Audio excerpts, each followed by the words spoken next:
Hökümetin eli ıntımaktı olup bir atadan yaralgan bir tuğanday bolup soğuşup jеңишке yetişkenmiz falan. Emi ıntımaktı olgula. Ulutuңарды bölbögle, tertipli olgula, jasına olup birin sıylap jasına ıntımaktaş büyüseňer Kırgızstan abdan jakşı mamleket, taza mamleket, bay mamleket. Baylıktın beri toğda yatat, suda yatat bizim bari. Düşün tuğda paydalansanız Kırgızstan batılı olup geçişken nasip olsun. Ana nemi Allah Teala nasip kılsa 70 yıllık Победаны dağı görelim.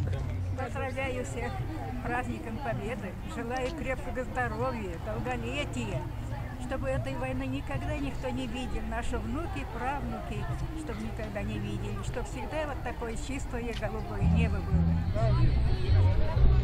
Я этот праздник в 45-м году пришел в Чехословакию с Праги.